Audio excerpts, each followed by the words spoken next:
You achieved something recently, maybe something big, maybe something you worked toward for months, and when you got it, there was a moment of satisfaction, and then it faded, and the emptiness came back, quieter than sadness, harder to explain than depression, just hollow, like something is missing that you cannot name.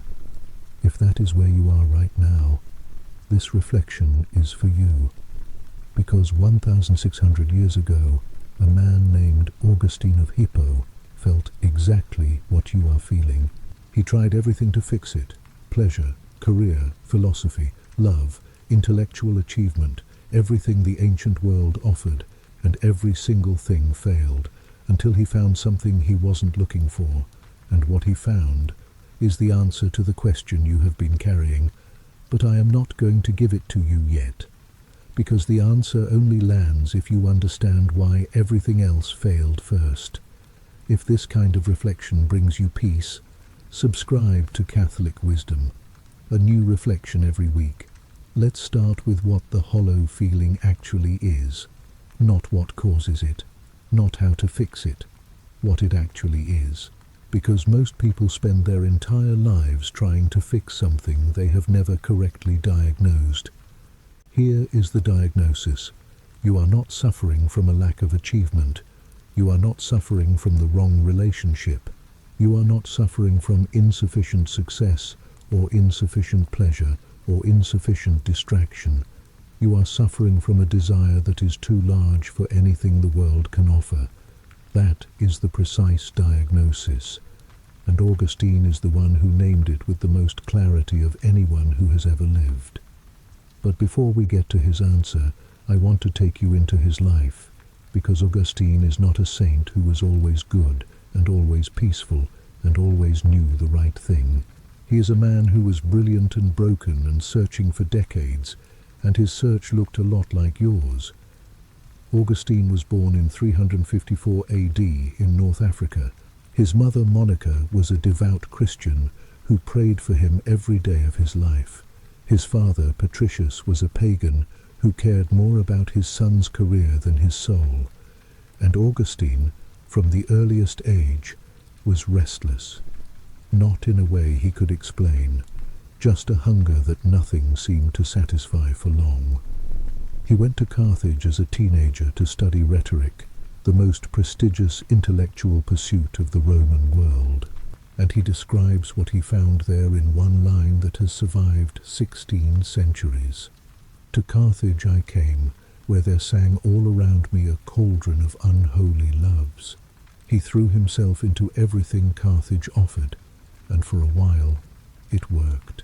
The pleasure was real, the friendships were real, the intellectual stimulation was real, but underneath it all, the hollow feeling remained, like background noise that never quite stopped. He wrote, "I was looking for something to love, for I was in love with loving, not in love with a person, not in love with a particular thing, in love with the experience of wanting, because the wanting felt more alive than the arriving." Does that sound familiar? The reaching that feels better than the having, the planning that feels better than the achieving, the anticipating that feels better than the arriving. That is not a character flaw, that is a clue. And Augustine would spend 30 years figuring out what it was a clue to. Now here is where Augustine's search gets interesting, because when pleasure didn't work, he didn't give up and accept the emptiness. He went looking for a better solution. He tried philosophy first. He became a Manichaean, a follower of a sophisticated philosophical religion that promised to explain the problem of evil, the problem of suffering, the problem of why life feels the way it does. He gave it 9 years of serious intellectual commitment, and at the end of those 9 years, he was still empty. Not because the philosophy was stupid, it wasn't, but because understanding your emptiness is not the same as filling it. He could explain the hollow feeling with more precision, but the hollow feeling was still there, And this is important for you to hear right now, because most of us, when we start to feel the emptiness, do the same thing Augustine did. We read more. We learn more. We try to understand the feeling better. Self-help books, psychology podcasts, therapy, philosophy, all of it useful, none of it final. Because the problem is not that you don't understand yourself enough. The problem is something deeper than understanding can reach. Augustine was about to find out exactly how deep. He became a professor of rhetoric in Milan, the most prestigious academic appointment of his era. He was on his way to a senatorial position, to the highest levels of Roman public life. By his early 30s, Augustine had everything a man of his generation could want, and he was miserable.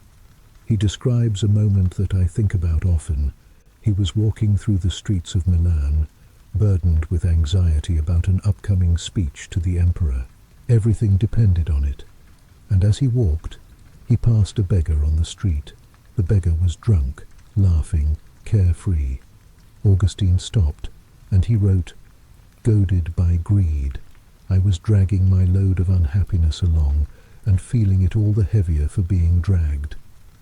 Yet while all our efforts were directed solely to the attainment of unclouded joy, it appeared that this beggar had already beaten us to the goal. A drunk beggar had beaten him to joy, not because the beggar had the answer, but because Augustine, in that moment, could see clearly that he didn't either. He had built the life he was supposed to want, and the hollow feeling was louder than ever. Now here is the question underneath all of this, and I want you to sit with it before I answer it. Why does the hollow feeling get louder as you achieve more? Not quieter, louder. You would expect the opposite. You get more of what you want.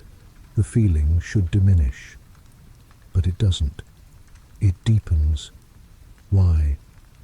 Augustine's answer is not what you expect. Stay with me. Augustine is now in his early 30s. He has been intellectually convinced of Christianity for months. The preaching of Bishop Ambrose in Milan has persuaded his mind completely. But intellectual conviction and actually changing your life are two very different things. He knows what is true. He cannot bring himself to live as if it is true. He describes the state he is in with devastating precision. He writes in Book 8 of the Confessions, "I was held back not by iron shackles, but by my own iron will. The enemy held my will." And from it he had made a chain and bound me. The chain was not made of iron. It was made of his own choosing. Years of reaching for the familiar thing instead of the true thing. Years of choosing comfort over transformation. And one afternoon, in a garden in Milan, everything changed. He went outside. He was in anguish.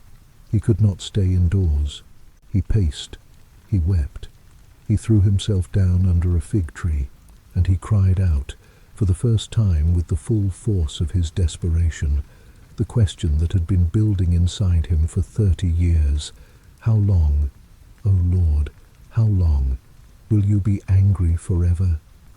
And then he heard something strange. From a nearby house, the voice of a child chanting a phrase over and over, "Tolle lege, tolle lege, pick up and read, pick up and read."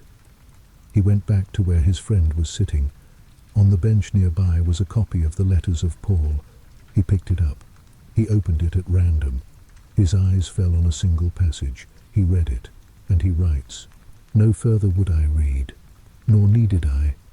For instantly at the end of this sentence, by a light as it were of serenity infused into my heart, all the darkness of doubt vanished away.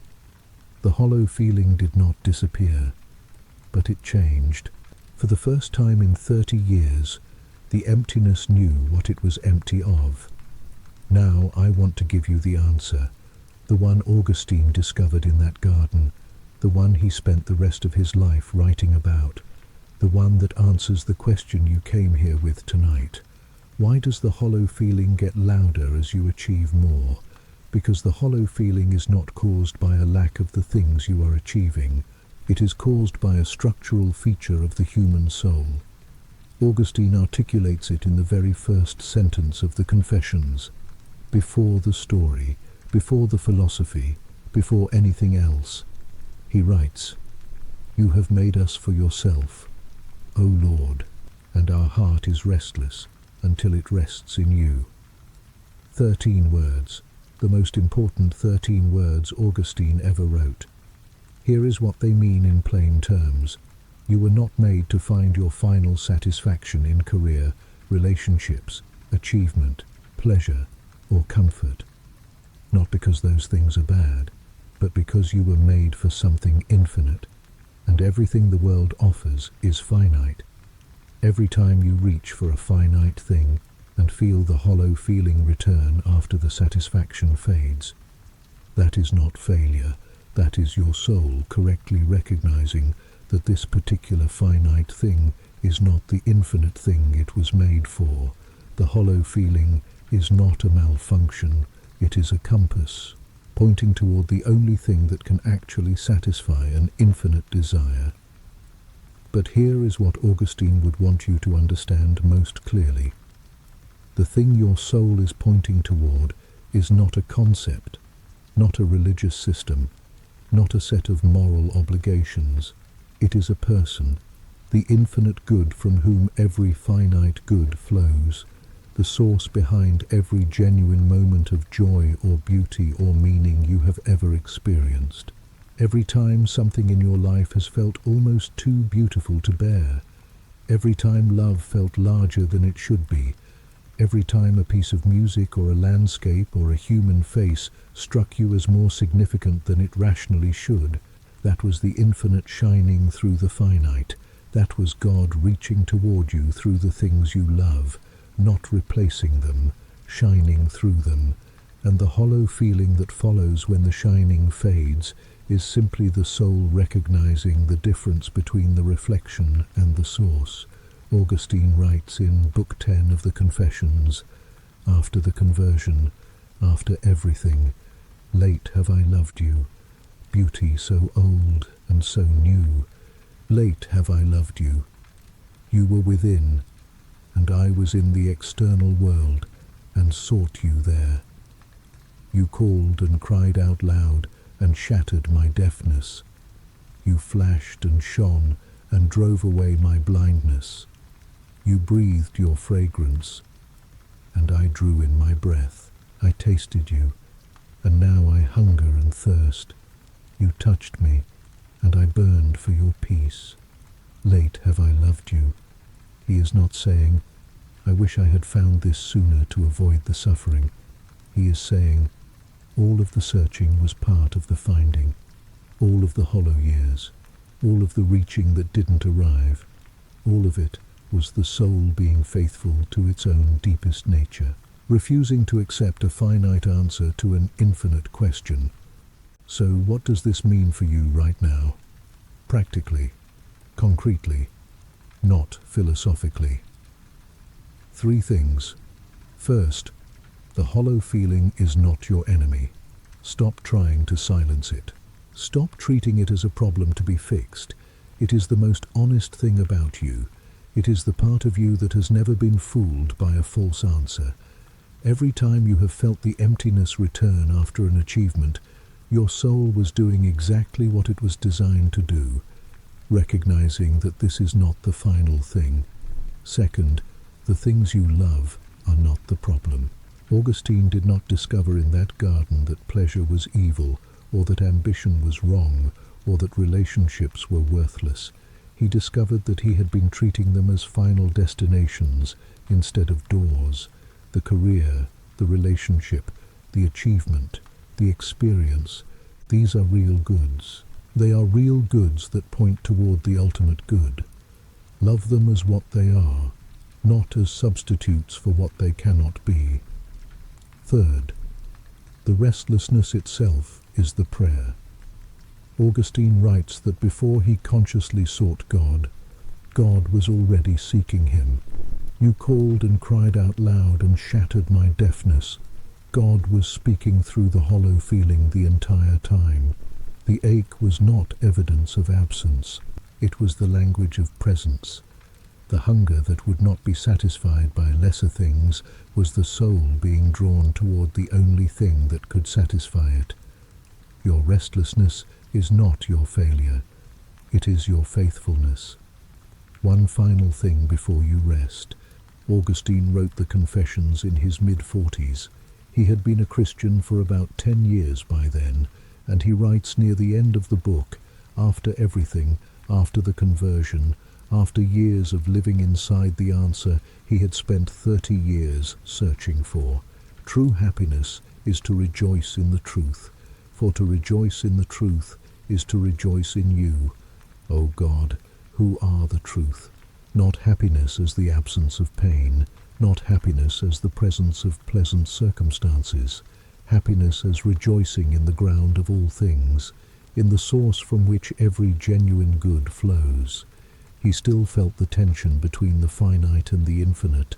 He still experienced the hollow feeling sometimes. What changed was not the hunger. What changed was the direction. The ache became longing rather than desperation, orientation rather than confusion. The difference between an ache that knows where it is going and an ache that doesn't is everything. Rest now. Not with all of this resolved, not with the hollow feeling gone, but with it named. You are not broken. You are not failing. You are not empty for the wrong reasons. You are restless. And the restlessness is the truest thing about you. Not a problem, a compass, not a wound, a direction. The hollow feeling is the most honest prayer you have ever prayed, and it has been heard. You are known, you are held, and the ache you feel right now is not the sound of absence. It is the sound of a soul that has never stopped reaching toward the only thing that can satisfy it. That is not a failure. That is faithfulness. Rest inside that now. Let it settle. You are closer than you think. Before you go, one question to leave with you. What have you been treating as a destination? That might actually be a door. Leave it in the comments. I read everyone.